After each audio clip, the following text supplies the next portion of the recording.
आज हम बात करेंगे महिलाओं में तेजी से बढ़ रही समस्या पीसीओएस और पीसीओडी के बारे में। क्या है इनके कारण, क्या लक्षण दिखाई देते हैं, कौन से घरेलू उपाय और मेडिकल ट्रीटमेंट सबसे अधिक असरदार हैं। अगर आप या आपके आसपास किसी महिला को पीरियड्स अनियमित होते हैं, वजन अचानक बढ़ रहा है, त्वचा खराब हो रही है या भावनात्मक तनाव बढ़ रहा है, तो ये वीडियो उनके लिए जीवन बदल देने वाला हो सकता है। चलिए शुरू करते हैं और जानते हैं पीसीओडी और पीसीओएस की पूरी सच्चाई। सबसे पहले समझते हैं पीसीओडी और पीसीओएस आखिर होते क्या हैं। दोनों शब्द सुनने में मिलते जुलते लगते हैं, लेकिन दोनों की गंभीरता अलग अलग होती है। पीसीओडी यानी पॉलीसिस्टिक ओवेरियन डिजीज़, इसमें महिलाओं की ओवरीज यानी अंडाशयों में छोटे छोटे सिस्ट बन जाते हैं। ये सिस्ट दरअसल इमेच्योर एग्स होते हैं जो समय पर रिलीज नहीं हो पाते। इस वजह से पीरियड्स लेट होने लगते हैं, वजन बढ़ता है और चेहरे पर पिंपल्स आने लगते हैं। पीसीओडी आमतौर पर कम गंभीर होता है और लाइफस्टाइल सुधारने से आसानी से काबू में आ जाता है। पीसीओएस यानी पॉलीसिस्टिक ओवरी सिंड्रोम, यह पीसीओडी से ज़्यादा जटिल है। यह सिर्फ ओवरीज तक सीमित नहीं रहता, बल्कि पूरे शरीर के हार्मोन्स और मेटाबॉलिज्म को प्रभावित करता है। इसमें पुरुष हार्मोन ज़्यादा बनने लगते हैं, पीरियड्स बहुत ज़्यादा अनियमित हो जाते हैं, वजन तेज़ी से बढ़ता है और इंसुलिन रेसिस्टेंस भी बढ़ सकती है, जिससे डायबिटीज़ का खतरा हो सकता है। दोनों में फ़र्क इतना है, पीसीओडी एक डिजीज़ है जबकि पीसीओएस एक सिंड्रोम यानी कई लक्षणों का बड़ा समूह। पीसीओएस प्रेगनेंसी पर भी ज़्यादा असर डाल सकता है। अगर समय रहते इसे समझ लिया जाए तो इसे बहुत हद तक नियंत्रित किया जा सकता है। इसी उद्देश्य से हम आगे बढ़ते हैं इसके कारणों की ओर। अब बात करते हैं इसके कारणों की।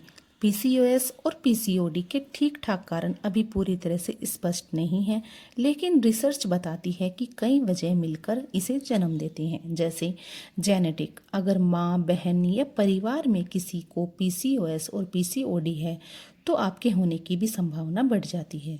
हार्मोनल इम्बैलेंस, हार्मोनल गड़बड़ी, जब शरीर में एंड्रोजन यानी मेल हार्मोन ज़्यादा बनने लगते हैं तो ओवरी ठीक से एग रिलीज नहीं कर पाती।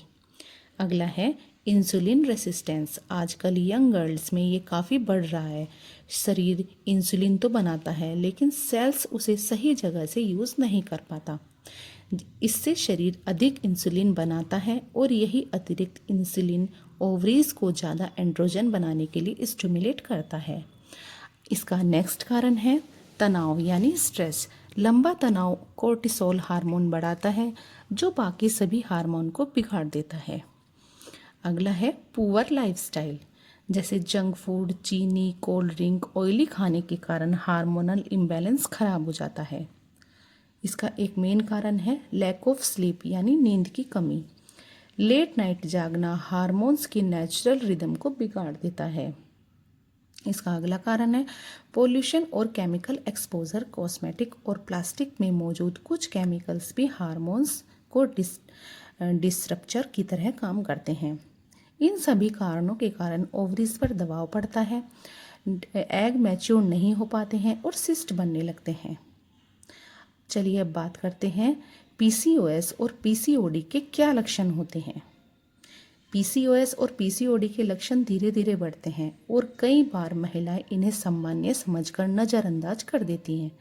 आइए देखते हैं सबसे आम संकेत क्या होते हैं। तो सबसे पहला है पीरियड का अनियमित होना। कभी 35 दिन पर, कभी 60 दिन पर और कई बार महीनों तक पीरियड नहीं आते हैं। यह इसका सबसे पहला और सबसे महत्वपूर्ण लक्षण है। सेकेंड वन है वजन बढ़ना, खासकर पेट के आसपास की चर्बी जमा होना। यह वजन हार्मोन इम्बैलेंस की वजह से बढ़ाता है, न सिर्फ खाने से। चेहरे और शरीर पर अनचाहे बाल, चिन, अपर लिप्स, चेस्ट, स्टमक पर मोटे बाल उग जाते हैं। अगला कारण है इसका पिंपल्स और ऑयली स्किन। एंड्रोजन हार्मोन बढ़ने से स्किन ऑयली होकर एक्ने देने लगती है, जिसकी वजह से पिंपल्स निकलने लगते हैं। नेक्स्ट वन है बालों का झड़ना। स्कैल्प से बाल पतले होने लगते हैं। कंघी करते ही डैंड्रफ हो जाता है और डैंड्रफ की वजह से बाल झड़ने लगते हैं। तो अगला कारण है इसका मूड स्विंग्स और एंजाइटी। हार्मोनल चेंज मनोदशा पर गहरा असर डालते हैं, जिसकी वजह से हमारा मूड कभी खुशी वाला तो कभी कभी बहुत ज़्यादा गुस्से वाला हो जाता है। इसका नेक्स्ट कारण है इनफर्टिलिटी यानी गर्भधारण में कठिनाई। कई बार एग रिलीज नहीं होते हैं, जिससे प्रेगनेंसी मुश्किल हो जाती है। इसका अगला कारण है त्वचा पर काले धब्बे, डार्क पैचेस। गर्दन, बगल और जांघों पर ब्लैक पैचेस दिखाई देना इंसुलिन रेसिस्टेंस का संकेत होता है। इसका नेक्स्ट कारण है थकान और कमजोरी।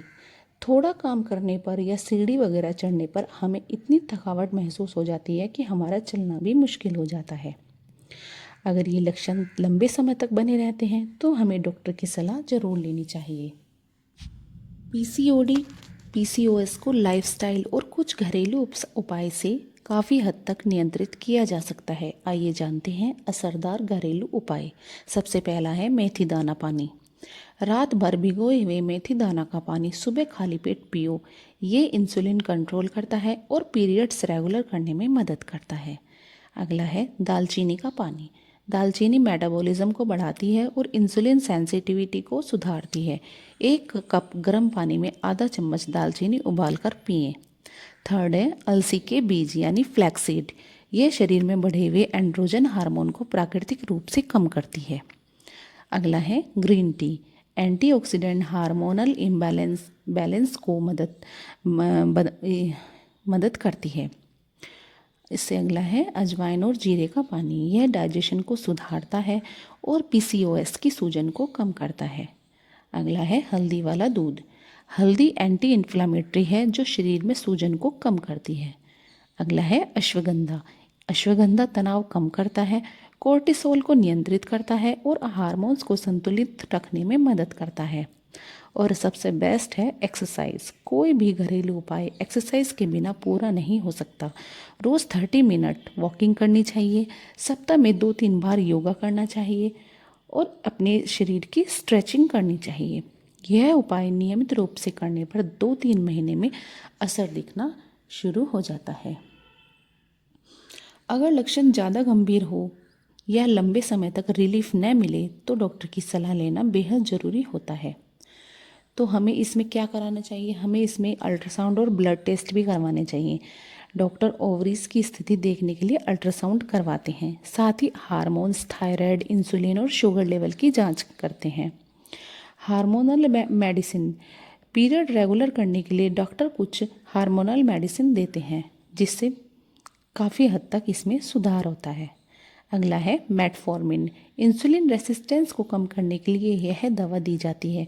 खासकर पीसीओएस में मेटफॉर्मिन दवाई का बेहद बड़ा रोल है। Birth control pills. यह एंड्रोजन हार्मोन्स को कम करती है और पीरियड रेगुलर करती है। अगला है विटामिन डी और B12 सप्लीमेंट। कई महिलाओं में यह बेहद कम पाए जाते हैं, जो पीसीओएस के लक्षण को बढ़ाते हैं। अगला है फर्टिलिटी ट्रीटमेंट। प्रेगनेंसी में दिक्कत होने पर एग रिलीज करवाने की दवाई दी जाती है। डॉक्टर की सलाह के बिना कोई भी दवाई हमें नहीं लेनी चाहिए, क्योंकि हर लड़की महिला का शरीर अलग होता है और इलाज भी अलग हो सकता है। हमें इसके साथ साथ अपनी डाइट में भी कुछ चेंजेस लाना चाहिए। जैसे हमें कम चीनी खानी चाहिए, कम मैदे का सेवन करना चाहिए, ज़्यादा फाइबर और प्रोटीन्स लेना चाहिए। हरी सब्जियां, फल, हेल्दी फैट्स और मीठे ड्रिंक्स और जंक फूड से दूरी रखनी चाहिए। अब हम बात करते हैं इनमें अंतर क्या होता है पीसीओडी और पीसीओएस में। तो एक पॉइंट है सबसे पहला गंभीरता। पीसीओडी में थोड़ी कम गंभीरता रहती है और पीसीओएस में थोड़ी ज़्यादा गंभीरता रहती है। सेकेंड वन है हार्मोनल इम्बैलेंस। पीसीओडी में थोड़ा हल्का होता है और पीसीओएस में काफ़ी ज़्यादा हार्मोनल इम्बैलेंस होता है। अगला है इंसुलिन रेसिस्टेंस। पीसीओडी में इंसुलिन रेसिस्टेंस कम होता है और पीसीओएस में इंसुलिन रेसिस्टेंस ज़्यादा होता है। चौथा है प्रेगनेंसी में दिक्कत। पीसीओडी में थोड़ी कम होती है और पीसीओएस में प्रेगनेंसी में दिक्कत बहुत ज़्यादा हो जाती है। अगला है पीरियड प्रॉब्लम सीवियरिटी। पीसीओडी में हल्की पीरियड प्रॉब्लम होती है और पीसीओएस में बहुत ज़्यादा होती है, मतलब महीनों महीनों तक पीरियड्स नहीं आते हैं। इसमें बॉडी में चेंज पीसीओडी में कभी कभी होता है, लेकिन पीसीओएस में बॉडी में बहुत ज़्यादा चेंज तेज़ी से होता है। आई होप आपको ये वीडियो मेरी पसंद आई होगी और पीसीओडी और पीसीओएस में क्या अंतर है, इसके लक्षण, कारण और उपाय समझ में आ गए होंगे। इसके घरेलू उपाय भी मैंने बता दिए हैं। ज़्यादातर ये ड्रिंक्स को लेने से, जैसे मेथी दाना ड्रिंक्स, जीरा वाटर, दालचीनी का वाटर, तो ये सब लेने से ये ठीक हो जाती है। पर अगर ज़्यादा गंभीर समस्या हो तो हमें डॉक्टर की सलाह ज़रूर लेनी चाहिए। तो गाइज़, आपको मेरी ये वीडियो कैसी लगी है आप मुझे कमेंट करके ज़रूर बताना, और मेरी नेक्स्ट वीडियो किस टॉपिक के ऊपर बनानी है ये भी मुझे कमेंट करके ज़रूर बताना। मिलते हैं नेक्स्ट वीडियो में। Till then bye bye, stay beautiful always.